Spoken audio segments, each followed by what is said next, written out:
लोकसभा की शक्तियां तथा कार्य, इसमें नेक्स्ट है कार्यपालिका पर नियंत्रण।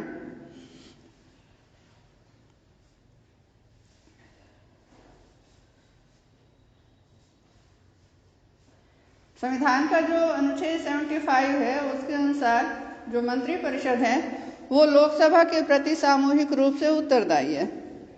मंत्रिपरिषद के सदस्य कहाँ से लिए जाते हैं?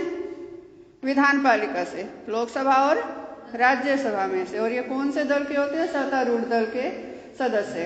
तो ऐसे में जब विधानपालिका का अधिवेशन चलता है, विधानपालिका माने लोकसभा और राज्यसभा दोनों का अधिवेशन इकट्ठा एक ही तिथि को शुरू होता है, एक ही तिथि को समाप्त होता है। तो अधिवेशन के दौरान जो विधानपालिका है वो कानून बनाती है। और ऐसे में जो मंत्रिपरिषद के सदस्य हैं, मंत्रिपरिषद में जो कैबिनेट स्तर के मंत्री हैं वो हर मंत्री किसी न किसी विभाग का मुखिया है। इसी तरह से स्वतंत्र प्रभार वाले जो राज्य मंत्री हैं वो भी अपने विभागों के मुखिया हो सकते हैं। तो इनसे प्रश्न पूछे जाते हैं। प्रश्न कौन पूछेगा? विपक्ष पूछेगा। अपने दल के लोग तो नहीं पूछेंगे ना, विपक्ष पूछेगा। विपक्ष उनकी खामियां गिनाने के लिए भी उनसे प्रश्न पूछता है। तो ऐसे में जो प्रश्न पूछने का कार्य विपक्ष द्वारा किया जाता है उसकी जो सूचना है अध्यक्ष के माध्यम से मंत्री को पहले दे दी जाती है। जो भी प्रश्न पूछने हैं, ऐसा नहीं है कि अचानक उसी टाइम में पूछे जाते हैं। जो प्रश्न पूछने हैं विपक्ष ने वो प्रश्न अध्यक्ष को पहले से दे दिए जाते हैं, लोकसभा अध्यक्ष को। और उसके साथ ये भी बताया जाता है कि इस प्रश्न का जो उत्तर है वो लिखित में चाहिए या मौखिक चाहिए। तो जो विपक्ष है वो सत्तारूढ़ दल से प्रश्न पूछ सकता है, लोकसभा के सदस्यों से प्रश्न पूछ सकता है, खासतौर से मंत्रिपरिषद के सदस्यों से। इसी तरह से ही जो विपक्ष है वो स्थगन प्रस्ताव, ध्यानाकर्षण प्रस्ताव भी बीच बीच में प्रस्तुत करता रहता है। स्थगन प्रस्ताव क्या है? कार्य को स्थगित करने का प्रस्ताव। रोज का जो लोकसभा का कार्य होता है उसका एक एजेंडा तय होता है कि आज कौन से विषयों पर चर्चा होगी, कितने लोग उसमें भाग लेंगे, चर्चा में कौन कौन बोलेगा, कितने कितने मिनट बोलेगा। आप टीवी पर यदि लोकसभा या राज्यसभा की कार्यवाही देखते हो तो उसमें टोका जाता है बार बार अध्यक्ष द्वारा कि आपका समय पूरा हो गया, आप बस अब बैठ जाओ। वो इसीलिए कि सबका जो समय है निश्चित करके उनको दिया जाता है कि 10 मिनट, 15 मिनट या जितने भी मिनट उनको बोलने के दिए गए हैं। तो ऐसे में कई बार क्या है कि जो सदन के लोग हैं वो स्थगन प्रस्ताव प्रस्तुत करते हैं। स्थगन प्रस्ताव किससे संबंधित होते हैं? किसी भी सार्वजनिक नीति से संबंधित। और ये इसलिए प्रस्तुत किया जाता है कि जो एजेंडा है उसको बंद किया जाए, आज का एजेंडा बीच में छोड़ा जाए, पहले इस सार्वजनिक नीति पर या इससे संबंधित जो भी कोई बात है विशेष उस पर चर्चा की जाए। और यदि अध्यक्ष उस स्थगन प्रस्ताव को स्वीकार कर लेता है तो फिर उस पर चर्चा होती है। नहीं, जो एजेंडा चल रहा होता है उसी के अनुसार पूरा कार्य चलता है। इसी तरह से एक इसमें होता है ध्यानाकर्षण प्रस्ताव। ध्यानाकर्षण प्रस्ताव में क्या है कि कोई भी विशेष घटना है उसकी ओर सदन का कोई व्यक्ति ध्यान दिलाना चाहता है तो ध्यानाकर्षण प्रस्ताव प्रस्तुत किया जाता है। और इसमें भी यदि अध्यक्ष इसको स्वीकार कर लेता है तो चर्चा के लिए सदन में ये रख दिया जाता है। यदि अध्यक्ष इसको अस्वीकार कर देता है तो फिर इस पर चर्चा नहीं होती। जो मेन इसमें है, अब ये जो सारी बातें हैं, प्रश्न पूछना, स्थगन प्रस्ताव, ध्यानाकर्षण प्रस्ताव, ये सारे तो विपक्ष के लोग करते ही करते हैं। जो मुख्य शक्ति है इसमें कार्यपालिका पर नियंत्रण की वो है अविश्वास प्रस्ताव। लोकसभा में यदि मंत्रिपरिषद के विरुद्ध अविश्वास का प्रस्ताव पारित हो जाए तो मंत्रिपरिषद को त्याग पत्र देना पड़ता है। मंत्रिपरिषद का त्याग पत्र माने पूरी सरकार का त्याग पत्र। आप सुनते हो ना, सरकार गिर गई, इसलिए यही इसका अर्थ होता है। मंत्रिपरिषद के विरुद्ध त्याग पत्र, ये मंत्रिपरिषद के विरुद्ध जो अविश्वास का प्रस्ताव पारित क्यों होगा? मंत्रिपरिषद के सदस्य किसमें से लिए गए हैं? सत्तारूढ़ दल में से। सारा संख्या का खेल है, सत्तारूढ़ दल में से लिए गए। सत्तारूढ़ दल भी सत्तारूढ़ दल क्यों है? क्योंकि उसको सदन में संख्या अधिक प्राप्त है, बहुमत प्राप्त है। यही एक कारण है ना। चुनाव तो सबने लड़ा है लेकिन सरकार कौन बनाएगा? जिसको बहुमत प्राप्त होगा। अब बहुमत प्राप्त राजनीतिक दल की सरकार बनी है, उसी दल के ही मंत्री हैं, उसी दल के ही मंत्री हैं ना सारे। और सदन में, लोकसभा में यदि अविश्वास का प्रस्ताव पास हो गया, पास होने के लिए कितनी संख्या चाहिए? आधे से एक अधिक, यही चाहिए ना। तो इसका सीधा सा अर्थ क्या निकला कि जो सत्तारूढ़ दल है उसके पास बहुमत का आंकड़ा नहीं है, और जब बहुमत नहीं है तो फिर शासन करने का, सत्ता में बने रहने का भी अधिकार नहीं है। तो जो मंत्रिपरिषद है इसके विरुद्ध लोकसभा में अविश्वास का प्रस्ताव पारित हो सकता है। माने जो मंत्रिपरिषद है वो लोकसभा के प्रति उत्तरदायी रहती है। लोकसभा में यदि उसके विरुद्ध यह प्रस्ताव पारित हो गया तो फिर उसको पद पर बने रहने का कोई अधिकार नहीं है।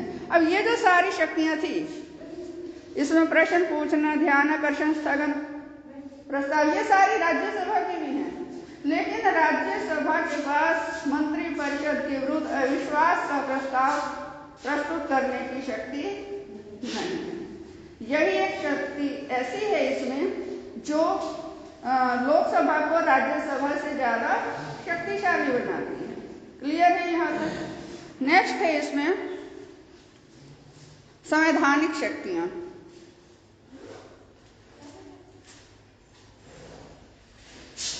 संवैधानिक शक्तियों का अर्थ क्या है? संविधान में संशोधन करने संबंधी शक्ति।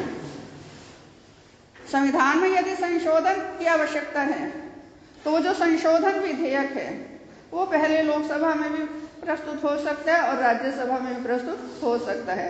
इसमें दोनों की शक्तियों में कोई अंतर नहीं है। लोकसभा में पास हो गया तो उसके बाद राज्यसभा में जाएगा। यहाँ कोई समय सीमा निर्धारित नहीं है कि जो राज्यसभा है इतने समय में उस पर कार्रवाई करेगी, और यदि राज्यसभा में पास हो गया लोकसभा में आता है तो उसके लिए कोई समय सीमा नहीं है। और एक सदन ने पारित कर दिया, दूसरे ने नहीं पारित किया, तो इसमें राष्ट्रपति दोनों सदनों की संयुक्त बैठक भी नहीं बुलवाता। तो सीधा सा अर्थ क्या है? दोनों सदन सहमत होंगे तभी संविधान में कोई संशोधन होगा। सहमति का अर्थ बहुमत द्वारा प्रस्ताव पारित किया जाए। तो ऐसे में संविधान में संशोधन करने की शक्ति की यदि हम बात करते हैं तो उसमें लोकसभा और राज्यसभा दोनों की शक्ति बराबर है। नेक्स्ट है इसमें न्यायिक शक्तियां।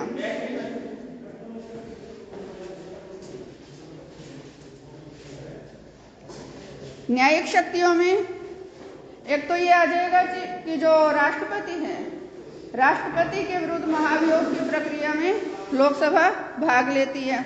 उपराष्ट्रपति के विरुद्ध महाभियोग की प्रक्रिया में लोकसभा भाग ले सकती है। इसी तरह से जो न्यायाधीश हैं उनको भी महाभियोग के द्वारा ही पद से हटाया जा सकता है, तो उनके विरुद्ध भी जो महाभियोग की प्रक्रिया है उसमें लोकसभा भाग लेती है। लेकिन इसमें एक जो अंतर मुख्य है लोकसभा और राज्यसभा में, कि जो राष्ट्रपति के विरुद्ध महाभियोग प्रस्ताव पहले लाने का कार्य लोकसभा भी कर सकती है और राज्यसभा भी कर सकती है। राष्ट्रपति के विरुद्ध महाभियोग का प्रस्ताव उसकी पहल राज्यसभा भी कर सकती है। राज्यसभा में पारित हो जाएगा तो फिर लोकसभा में आ जाएगा। लोकसभा में पहले प्रस्तुत हुआ है, लोकसभा में पारित हो गया तो राज्यसभा में चला जाएगा। लेकिन उपराष्ट्रपति के विरुद्ध महाभियोग की जो प्रक्रिया है उसको लोकसभा शुरू नहीं कर सकती। उसमें पहल करने का अधिकार केवल और केवल राज्यसभा को है। ऐसा क्यों? क्योंकि उपराष्ट्रपति राज्यसभा का पदेन सभापति है। तो ऐसे में उससे संबंधित महाभियोग की प्रक्रिया शुरू करने का जो अधिकार है वो राज्यसभा को दिया गया। राज्यसभा यदि प्रस्ताव पारित कर देती है तो फिर वो लोकसभा में जाएगा। लोकसभा भी जब उसको पास कर देगी तभी वो पूर्ण रूप से पास माना जाएगा। ऐसा नहीं है कि उसके बाद लोकसभा की जरूरत नहीं है, लोकसभा में बाद में जाएगा। ठीक है।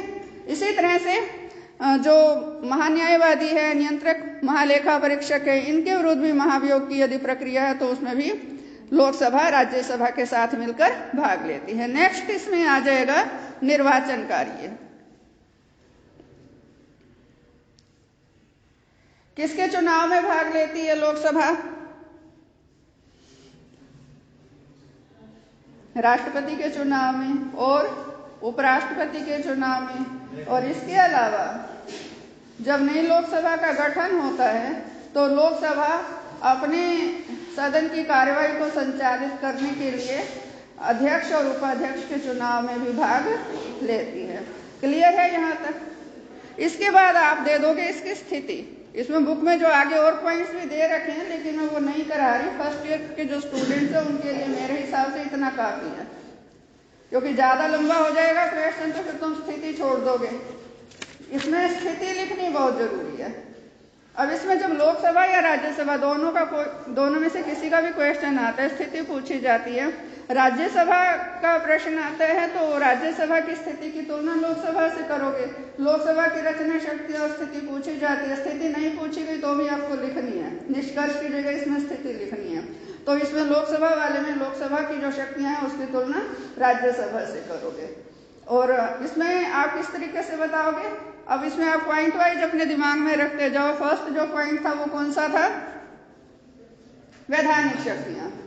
तो इसमें आप पॉइंट्स दोबारा नहीं लिखने हैं। स्थिति में आप ये बताओगे कि साधारण विधेयक पर लोकसभा राज्यसभा से ज्यादा शक्तिशाली है, क्योंकि यदि राज्यसभा 6 माह के अंदर कार्रवाई नहीं करती तो राष्ट्रपति यदि दोनों सदनों की संयुक्त बैठक बुलाता है तो उसमें जीत लोकसभा की होती है।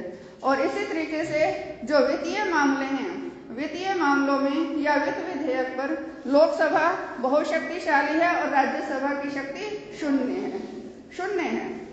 और नेक्स्ट इसमें फिर आप कार्यपालिका का अपने दिमाग में लाकर लिखोगे कि कार्यपालिका से प्रश्न, कार्यपालिका पर नियंत्रण के मामले में जो मंत्रिपरिषद के सदस्य हैं उनसे प्रश्न पूछने का अधिकार तो लोकसभा राज्यसभा दोनों को है, लेकिन अविश्वास प्रस्ताव पारित करने का अधिकार केवल और केवल लोकसभा के पास है।